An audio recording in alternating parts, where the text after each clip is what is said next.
magistrat chargé de l'affaire impliquant Vital Kamerhe, directeur de cabinet du président Félix Tshisekedi. Il est mort des suites de coups portés au niveau de la tête. C'est ce que rapporte l'autopsie.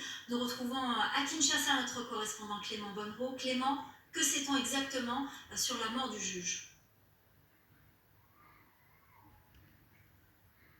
Écoutez, les informations qui nous parviennent nous viennent d'un communiqué qui a été publié un petit peu plus tôt dans la soirée par Célestin Toundaya Kassende, le ministre de la Justice. Dans ce communiqué, le ministre présente les résultats de l'autopsie pratiquée sur le corps de Raphaël Yanni, qui a été retrouvé mort dans des circonstances extrêmement suspectes dans la nuit du 26 au 27 mai dernier. Alors, pour rappel, la police avait conclu alors à une crise cardiaque, mais quelques jours plus tard, des rumeurs ont commencé à apparaître un petit peu partout sur les réseaux sociaux, des rumeurs qui ont été également partagées par certains médias, notamment Radio Okapi, qui avait parlé alors d'empoisonnement. Alors, le rapport d'autopsie qui est cité par le ministre écarte ces deux théories.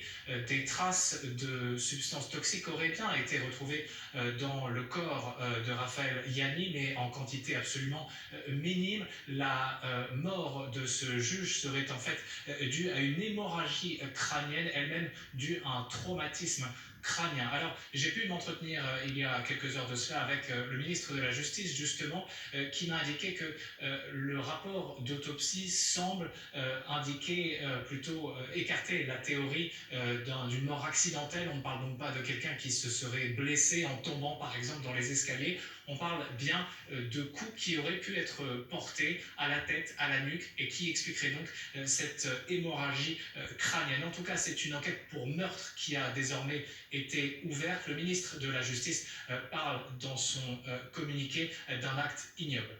Merci beaucoup.